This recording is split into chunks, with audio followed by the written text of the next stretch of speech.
to Cemetery 2, Peoria State Hospital. Very cleverly named because it was one of the first two cemeteries in the hospital, both of which were outside tuberculosis solariums today. The other one, Cemetery 1, being at the end of the road by what is now the Round Church. And this one, of course, was right here. The original solarium was kind of where he just leveled the dirt out and went back into what would be the building. Then it was replaced with a bat-shaped tent colony that would have been more over towards the open field and the road.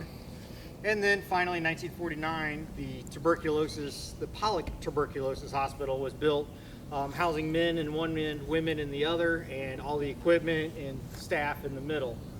That lasted until the end of the hospital's days.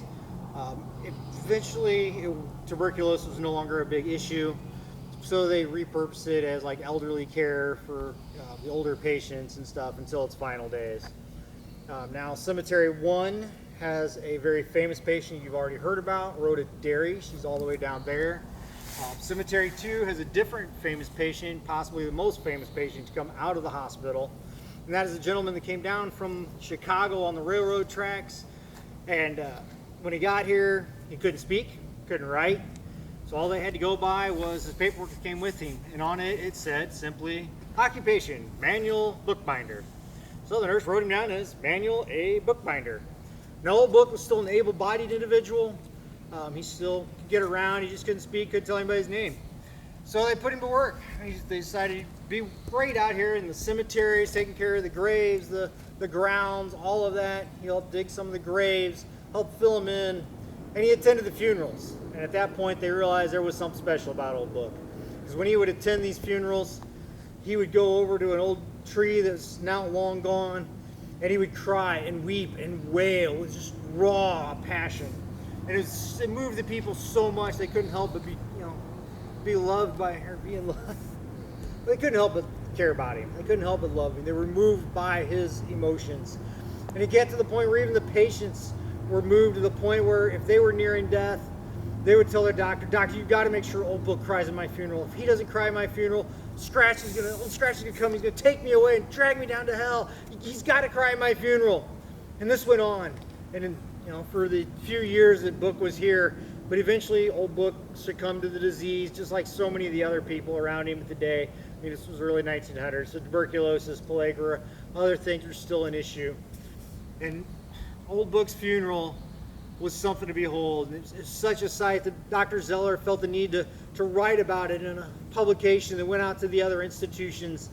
And then he wrote, old Book's day old Book was laid to rest. The field behind the cemetery was just overflowing with people, over 200 people, nurses, doctors, patients, staff, all in attendance to say their final goodbyes to such a beloved patient. And they were there on that day, and they went to lower old Book into the ground. In those days, it was all done manually. 4 guys, 2 on each side, holding ropes, and they would lower the casket down gently, pulling back the best they could to keep it nice and even. But suddenly, they went to lower him down, and they just jerked back, and they kind of stumbled back. The casket popped back up onto the ground, kicked open a little. They looked in, and Book was gone. He'd left. The casket was empty. They couldn't believe it, and suddenly behind him, they heard wailing and crying. They looked up, and there's old Book crying at his tree at his own funeral. It was unbelievable, and they just stood there in shock for a few seconds, and then suddenly the crying stopped. He was back in his casket. So they just hurriedly closed it up and lowered him down, finished the ceremony, covered him up, and went on about their day, shaken as they were. So old Dr. Zeller wrote that story. He put it in the publication. It went out, and it went all across the world, and several other superintendents and doctors decided that was a little far-fetched. So they wrote back to Dr. Zeller and said, "Dr. Zeller, did you really have a patient cry at his own funeral? How could that be possible?" And Dr. Zeller received so many of these inquiries that eventually he just wrote up a stock letter that was over at the museum. And he said, basically, "Gentlemen, old Book was a very beloved patient. He cried with raw emotion at all the funerals he attended. And sadly, he did pass away, but it was a beautiful ceremony. There were 200 people plus, all in attendance on the day he was laid to rest. But when he went to lower him into the ground, he was lowered down nice and gently and peacefully, just like everybody else. They lowered him in, they covered him up, they said their final goodbyes, and they went on their way." The extra part was a little bit of embellishment, he said, just to get people's attention so they would remember Old Book as a human being who's raw passion and emotions, and he was a loved figure of the community because he wanted people to remember his patients as people, not just outcasts and monsters thrown away to the evil asylum. That wasn't what he was about. And it worked.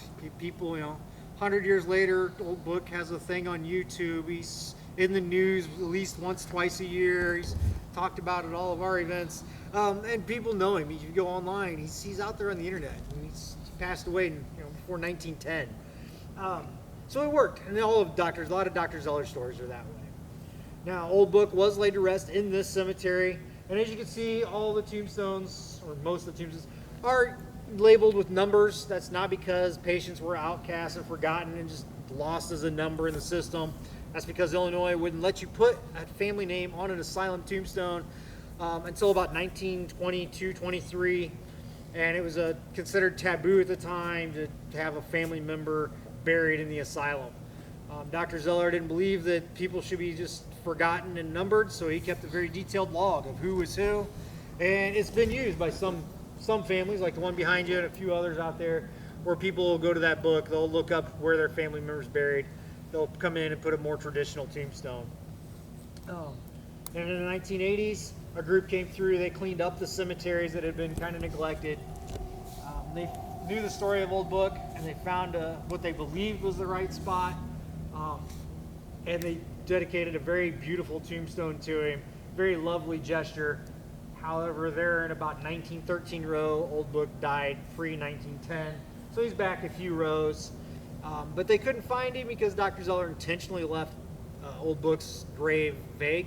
He didn't want a bunch of people coming up and turning it into a shrine, or driving stakes into the ground thinking he was a vampire, because we weren't that far out of that era. So he didn't want it desecrated, so he just left it vague where he was buried. They did the best they could. It's a beautiful tombstone. And it's not desecrated now. People do occasionally leave little tokens for him, things like that, but nothing shameful or disrespectful.